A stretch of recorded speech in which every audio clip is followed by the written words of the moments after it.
Coming into this, I knew zero about math. He's talking about countries where I didn't even know there was waves. Finding these obscure locations, finding these waves that people don't surf. It's what every surfer dreams of doing. Matt, I work for Dave here at Hawaiian South Shore, do a lot of the writing and blog stuff, and also work for Surfline, do a bunch of writing there, and I'm leading a project there called Maps to Nowhere. Yeah. So the Maps to Nowhere, how did it start off? Yeah, so Surfline, I've been writing for Surfline for 10 years or so, and they approached me a couple of years ago. They said we want to do a new project where we're, kind of going back to the old school surf films that sort of died with social media, exploring new areas, looking at new waves, and then making longer feature length films. And they knew that I've been doing a lot of exploring on my own for years, and so they asked me if I would be interested in leading the project. Going to waves that I've surfed in the past that are lesser known or unknown, and then also looking for new waves, and that's what I'm doing for fun all the time. And so to have them partner with me on it, I was pretty excited. Yeah, so it's almost like an endless summer kind of a thing. Yeah, it's like the modern version of that. That's kind of what we're working towards. Yeah. So when I know you don't want to give out your secrets, but when you use certain things online to find how the swell direction goes, and then you're like, oh, I don't think anybody surfed here, and you check it out and try to figure out what the waves will be doing and how to be hitting certain areas and all that, and then you figure out there's waves in that area. Yeah, these days so much of the planet has been surfed and explored. You kind of have to look at areas that don't get as much swell if you want to find something new, because if the place gets waves all the time, then there's a surf community on it. That's just, the sport's so fun, everyone around the world wants to do it. So if it's good, or if there's even not good waves, but consistent waves, guys are surfing them.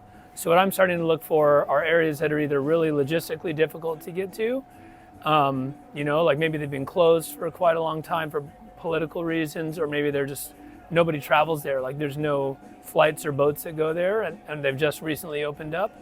Or for areas that don't get swell very often, you need an anomalous system to send swell there. And then once I target those places, I look at the bathymetry, I look at the coastline, and I try to pinpoint spots that might be good waves, and then I just systematically wait for the right swells and go out there and check them all and scout, just scouting all the time. A lot of logging, huh? A lot of a lot of logging and a lot of logging, because a lot of times you show up and there's not swell. It's not what you thought it was going to be, and so it's good to travel with a longboard and to travel with a foil and to bring shortboards, and hopefully you score and ride the shortboards. But we're keeping track of the swells and the tides and the wind all the time, and then you kind of get what you get. And some trips are skunks and some trips are scores, but they're all adventures. Didn't you get the Wipeout of the Year too?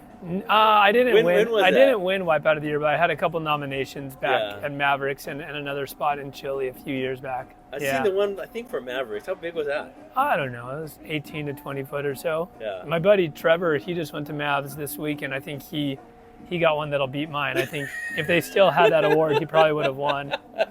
You've done breath holding blogs and stuff like that, and you talked about the average hold down on a big wave. What was that? Yeah, if you look at the way that waves move and the period or the interval between waves, even if you get dragged 100 yards underwater, you're not going to take a two-wave hold down unless you're under for more than 25 or 30 seconds. And so unless you've had a two-wave hold down, you've probably never been down for longer than 15 or 20 seconds, and a two-wave hold down could be 25 to 40 seconds. And then once you get past that into a three-wave hold down, not many guys are surviving that, now and then. But I think a lot of the time in bigger waves, we're getting smoked and we're underwater getting beaten. And we think, oh, I've been down here so long. In reality, none of us are getting held down, very rarely ever more than 20 seconds.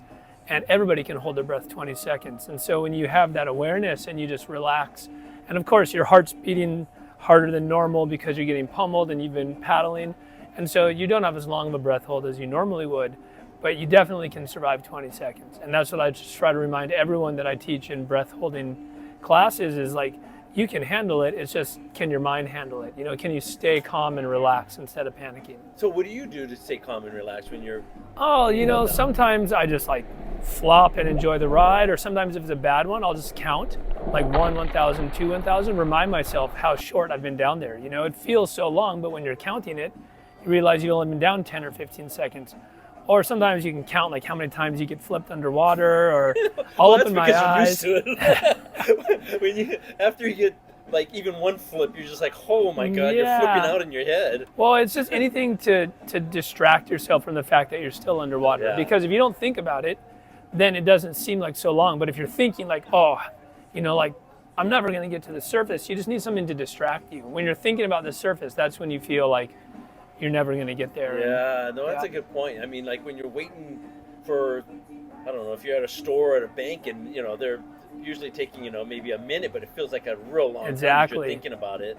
But in the morning when you're getting ready, 1 minute flies just like that. Exactly. Yep. Yeah. Oh, that's pretty interesting. Oh, right on. So, going back to Surfline, is there another one coming out pretty soon? Yeah, so we did 4 episodes in season 1. Those launched early this year, or last year, sorry, in March, April, and May. And now we have 3 episodes for season 2, which are about to come out in probably late March, and then the last one will be out in May. So yeah, we should have 3 episodes between sort of the end of the month and beginning of May. Yeah. Yeah. And then also, you went to Japan and you have something going on over there. Yeah. If they want to get a hold of you, and I know you're starting to build it up right over there in Japan. Yep. Tell us a little bit about it and get the word out. Yeah, so my partner Kilty and I, we bought a place in Japan a few years ago. We've been going there to snowboard every winter. The snow is the best in the world. It's like the Indonesia of snowboarding, and so we kind of base between here and there. This year we were there from January 1st until the end of February, and then chasing swells if we needed to. And so now we're looking at we really love it there. We want more excuses to be there. So we're working on putting together yoga adventure retreats. Kilty is like one of the leading yoga teachers on the island here. She does retreats all around the world, and she has a big following. So we're looking at doing like a snowboard, ski, and yoga retreat next winter. But in the meantime, we're focusing on doing an adventure, like summer adventure and yoga retreat in August. And so we're still putting that together, but we should be launching like the media for it and taking reservations, I guess, or bookings soon. Yeah. Oh, right on. So what's Kilty's website? Yeah, and so Instagram? her website is called kiltyyoga.com, KILTYYOGA.com, and her Instagram is also Kilty Yoga. And we'll definitely be having stuff popping up there in the next couple weeks. Right on. Yeah. Sounds good. Thanks, Yeah, Matt. yeah, Dave. Yeah, right on.